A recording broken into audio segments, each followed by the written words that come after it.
Thank you. Hi, I'm Janet Walker. I'm with hotlifestyle.com. Um, so great. Tanya, okay, again, thank you so much for taking the time to meet with me today. I certainly appreciate it. So congratulations on the film. It's a great role, and uh, so why don't you tell me a little bit about how it came about for you? Well, it was a sort of standard jobbing actors way of getting a job, in that I got an email from my agent saying, "You've got a self-tape to do." Oh, great. Who's it for? Sam Mendes. Oh, Uh, okay. But they didn't give me the whole script, which happens sometimes in projects that are sort of highly sensitive, still being developed. So you just get the scene. So I just got a scene of Delia's and did it and sent it off. And then my agent phoned back a bit later and said, "Do it again. It's not good enough."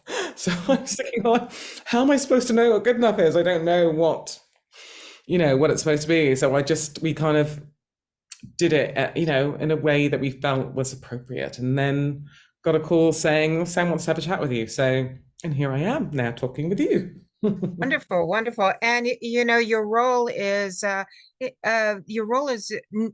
it's a very emotional film as it is, but the role of the that you play, you deal with the issues of, that still seem to be prevalent in society today, of racism and other issues. So how did you deal with that? I mean, how did you project that when you received the script? Well, I mean, I think, to be honest with you, the part of the script that I was most interested in finding out how much it would affect Delia was Hillary's mental health struggles. Because I was just, so Hillary becomes aware that her son is having a relationship with this woman, and I wasn't quite sure how aware she was of what Delia was going through and the effect it would have on my son. And I just wanted to I needed to understand, in terms of my inner life, how much I was aware of that. And that was it really. In terms of the socio-political backdrop of the film, in terms of 1981 and what was happening at the time, it was it was really, really interesting to do the research around that. Things like the horrible New Cross fire. Right. I mean, I live very near where the New Cross fire happened, and I go past the house often, like practically daily, and there's still a plaque up on the house commemorating that terrible incident. So, I found it really informative and eye-opening to kind of do the research into that aspect of my local history, as it were, and the nation's history. Mm. So tell me your reaction when you read the script for the first time. Um, well, it's funny. I think reading the script is very much on a par to seeing it, in a sense. It's a very quiet, personal experience. It's not like when you read a script like, for example, Star Wars or something, and you get scenes where it's like, oh, and then the planet explodes, or then there's the laser fight, or do you know what I mean? There's not a lot of kind of massive things that you've got to go and into the realm of the imagination and go, okay, this is happening now, and people are chasing each other. There's a car chase, or there's explosions.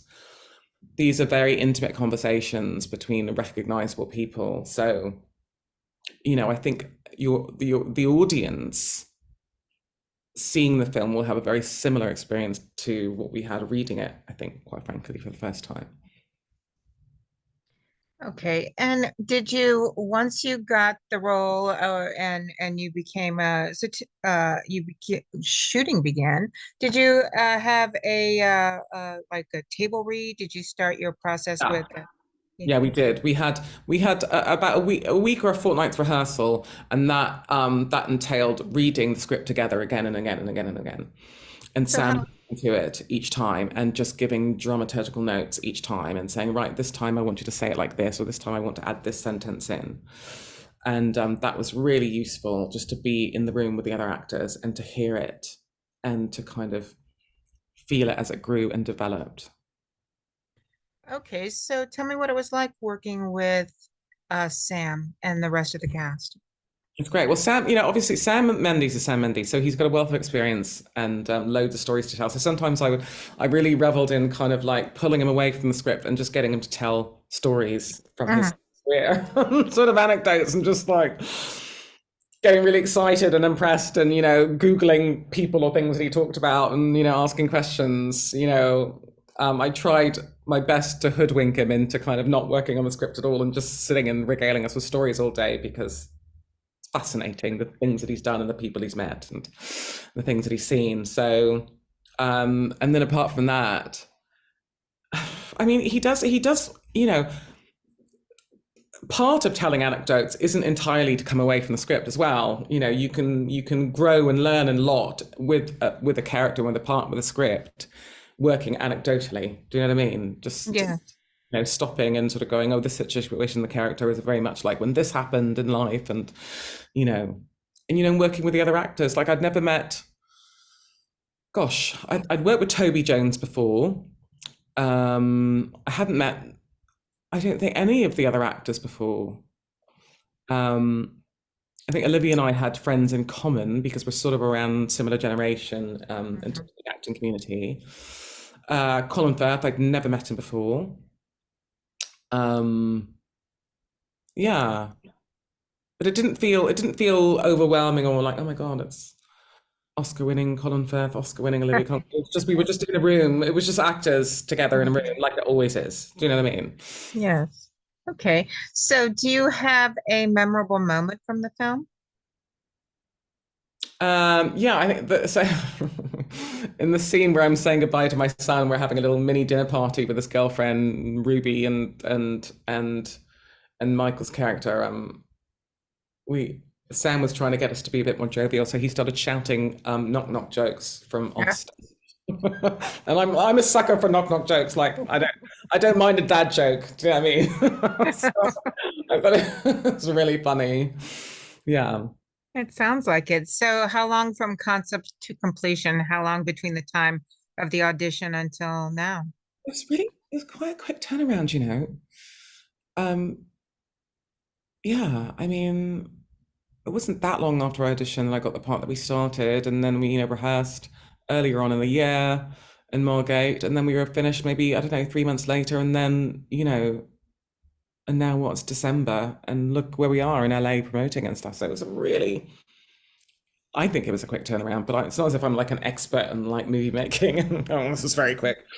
But for me, it feels like, wow, we did it all in the same year. How did that happen? Yes, that is amazing. That is quick. Mm. So, Tanya, what's next for you? Well, yeah, you know what? I don't know if I'm allowed to say yet. Oh, so something's in the works. Yeah, but I'm not sure if I'm allowed to say in a public forum, so I won't, just in case I get in trouble. Okay, Mm. okay. Yeah, and So if then yeah, in the UK, there's a comedy that I do called Motherland, and they're having a Christmas special. So that was announced. So we filmed the Christmas special and it's coming out. That was announced. And then this other thing that I'm doing in the new year, I don't think I'm allowed to say yet. Um, yeah, and the things that I produce as well. So I'm sort of getting on with doing that. very nice. Well, congratulations on Empire of Light and your role. It was beautiful and I enjoyed it. And thank you for taking the time to meet with me today. Thank you for being here. I really appreciate it, Janet. Thank you. Hey, you're welcome. Have a great day.